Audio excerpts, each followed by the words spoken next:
नमस्कार, मैं आपका माधव पांडे। आज जो मैं कविता सुनाने जा रहा हूँ, उस कविता का शीर्षक है भरत चरित्र। ये कविता माता कैकेयी, भगवान राम, माता कैकेयी और भरत जी के वार्तालाप पर आधारित है। जब माता कैकेयी भगवान राम को 14 वर्ष के लिए वनवास देती है, तब राजा दशरथ जी की पुत्र के वियोग में मृत्यु हो जाती है और उधर ननिहाल में कैकेयी पुत्र भरत जी को सब कुछ आभास हो जाता है। तो अब मैं अयोध्या के उथल पुथल के हलचल को और कैकेयी पुत्र भरत के मन की व्यथा की व्याकुलता को कविता के रूप में प्रस्तुत करने जा रहा हूँ। तो आप सबों का आशीर्वाद और दुलार हमें मिले। अब मैं पंक्तियां शुरू करता हूँ। जरा कल्पना कीजिएगा, तभी सुनने में आनंद आएगा कि इधर राजा दशरथ जी का शव पड़ा हुआ है, बेहोशाई हो गए और वशिष्ठ जी कहते हैं कि बोले वशिष्ठ है व्यथित हृदय, बोले वशिष्ठ है व्यथित हृदय, राजा को होशाई पाकर तू कंधे तो बुलवालाओ कैकेयी के नैहर से जाकर। उन दिनों भरत कुछ विचलित थे, उन दिनों भरत कुछ विचलित थे, आंखों को स्वप्न रटता था, कारण तो ज्ञात नहीं था पर मन के भीतर कुछ करता था। गहरे संबंधों में प्रतिपल एक तार जुड़ा ही रहता है, तन दूर रहे फिर भी मन से परिवार जुड़ा ही रहता है। तन दूर रहे फिर भी मन से परिवार जुड़ा ही रहता है। और सपनों में अवध उमड़ आया, सपनों में अवध उमड़ आया, घिर गए भरत उच्चाटन में। संदेश पहुंचने से पहले आभास पहुंचता है।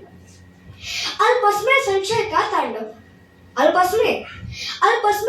का तांडव, दहरी पर तू अयोध्या का, अरे सूखे पत्ते सा कांप गया वो भावुक अयोध्या का, अरे सूखे पत्ते सा कांप गया वो भावुक अयोध्या का।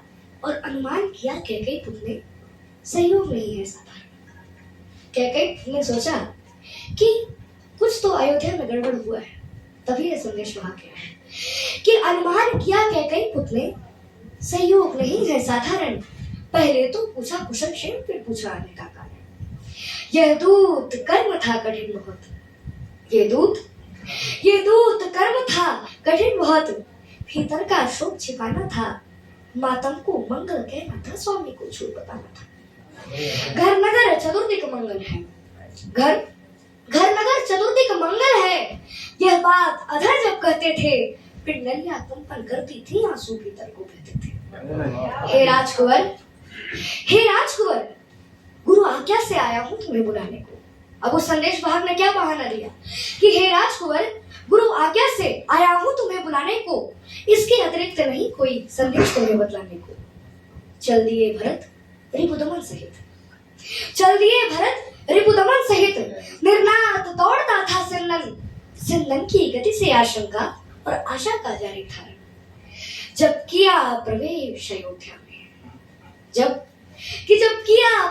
अयोध्या में, गलियों में सन्नाटा देखा, संशय का ज्वार उमड़ आया और धीरज ने भाटा देखा। जब हम ननिहाल गए थे तब ऐसा नगरी का आंगन था, हर चौखट इतनी मौन थी और आंगन इतना दंग था। क्या बात है। हर चौखट इतनी मौन थी और आंगन इतना दंग था, जिस ओर भरत का रथ देखा मुंह फेर खड़े हो गए लोग। अब यहाँ देखिए कि भरत जी को लोग कैसे ट्रीट कर रहे हैं। जिस ओर भरत का रथ देखा मुंह फेर खड़े हो गए लोग। कैकेयी सुपने मन में सोचा, मैं मानुष हुआ महारोग, मैं मानुष हुआ महारोग। सबकी आंखों में तिरस्कार, कैसा अनभिज्ञ अभागा हूँ, जो सावन का सोया सोया सीधा पछड़ में जगा। ऐसा लगता था खड़ा हुआ है शीश झुकाए राजभवन। ऐसा लगता था खड़ा हुआ है शीश झुकाए राजभवन। कैकेयी सुध से आंखें करता था दाएं बाएं राजभवन, लेकिन केवल एक सूरत ऐसी थी जिस पर कड़वा अवसाद था। वैधव्य समाया हुआ था तन पर, चेहरे पर तनिक विषाद था। बस मुंह का रंग उदास हुआ, सुना था गाज कलाई का, अरे कुमकुम सिंदूर विलुप्त हुए पर था भाव विधायिका। वो कौन थी? तो माता कैकई। कि पुलकित होकर बोली कैकई, अभिनंदन हो स्वीकार भरत, पहले पितु की अंत्येष्टि करो, फिर ग्रहण करो दरबार भरत, फिर ग्रहण करो दरबार भरत। मैं हुआ अनाथ अयोध्या का, मैं हुआ अनाथ अयोध्या का, सूरज यमपुर में डूब गया और ऐसे में माँ का उत्सव देखकर हृदय व्रत का हो गया। ज्ञानी शब्दों से घटना का, ज्ञानी शब्दों से घटना का बस इंगित पाया करता है और भीतर का सच तो वक्ता का आचरण सुनाया करता है। भीतर का सच तो वक्ता का आचरण सुनाया करता है और आश्चर्य अक्षुध होकर टूटा, पीड़ा क्रोधित हो चीख पड़ी, अरे माँ को हर्षित क्यों करती है कुल की ऐसी शोक खड़ी। बोले माँ ओझा लगता है, बोले माँ ओझा लगता है, यह तेरा हर्ष प्रफुल्लित मन, अरे तूने ही तो नहीं दे दिया इस महाशोक को आमंत्रण। उन्माद परे रखकर संभली, उन्माद परे रखकर संभली, वात्सल्य उड़ने लगी त्रिया, सुख की आंखों में घृणा देख बाहें सिकोड़ने लगी थी।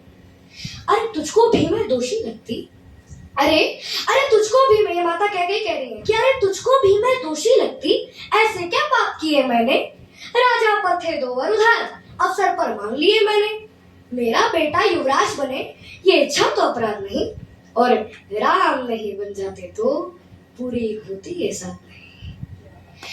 ये सुनते ही थम गए भरत, जम गई शिरा खुल गया। लगता था नमक छिड़क डाला केके ने जलते खाबों पर। हर रोम लपट बन रहता था, हर रोम लपट बन रहता था, पर्वत सा टूटा था सिर पर, भीतर जो लावा देखा था ये अचानक जीवन पर। पापिन तूने इन कुलघाती हाथों से क्यों पाला है मुझको, अरे जिस दिन जन्मा था उस दिन क्यों मार नहीं डाला मुझको, अरे दर्पण तोड़ा है उत्सव का, ममता छलनी पापिन तूने, चरणामृत में विष घोला है निश्चयवा से नागिन तूने, अरे चरणामृत में विष घोला है निश्चयवा से नागिन तूने, अरे देना होगा उत्तर इसका युग युग तक स्वयं विधाता को, अरे क्यों बंध्या नहीं बना डाला इसी हत्यारी माता को। पति को खाके और आनंदित है, पति को खाके और आनंदित है और अति भर का पश्चाताप नहीं। अरे रघुवंश मुकुटमणिहीन किया, इससे बढ़कर कुछ बात नहीं, और चाहता हूं उसका वध कर दूं जिसने अत्याचार किया, पर राम त्याग देंगे मुझको अगर मैंने तुझको मार दिया। क्या बात है। पर राम त्याग देंगे मुझको अगर मैंने तुझको मार दिया। और एक क्षण आंखें नम होती थी, एक क्षण आंखें नम होती थी, एक क्षण भ्रुकुटी चढ़ जाती थी, अभिव्यक्त भरत का मन करते भाषा थोड़ी पड़ जाती थी, और चल दिए भरत इतना कहकर विस्तार ना होगा। अपराधिन सुन तेरा ये मुख अब देख न पाऊंगा अब मैं, और संतति के सुख की चाहत में अब इस घृणा को मैं करुणा के रूप में बदल दूं तो आप सबको आशीर्वाद मिले कि संतति के सुख की चाहत में नवधरा एक कर जाती है, पर बेटा अपमानित कर दे माँ उस क्षण में ही मर जाती है। और बेटा अपमानित कर दे माँ उस क्षण में ही मर जाती है। और सांसों के चलने पर करती संदेह रह गई कैकई। भरत जी के जाने के बाद माता कैकई का क्या हाल हो गया कि सांसों के चलने पर करती संदेह रह गई कैकई। जब भरत देहरी नाम चले तब देह रह गई कैकई। भर गया कंठ तक ग्लानि बोध, चलती सांसें दुख देती थी, रोती रोती अपने केशों को मुट्ठी में भर लेती थी, और हो होकर ये आखिरी पंक्तियां है कि हो होकर व्यथित हथेली से मुझ स्वयं ढांपने लगती है। हो होकर व्यथित हथेली से मुझ स्वयं ढांपने लगती है। अरे उसका दुख वर्णन करने में लेखनी कांपने लगती है, उसका दुख वर्णन करने में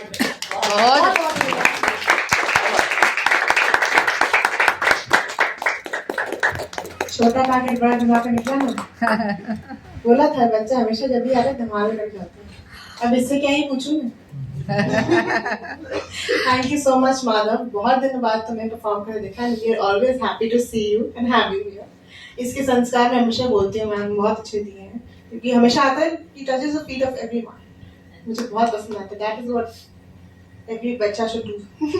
Thank you. और ये मुझे immediately बुढ़ा कर देता है क्योंकि मेरे पैर को कोई नहीं छूता सिवाय इसके. तो thank you so much Madhav आने के लिए and hope to see you every time. ठीक है? Thank you so much.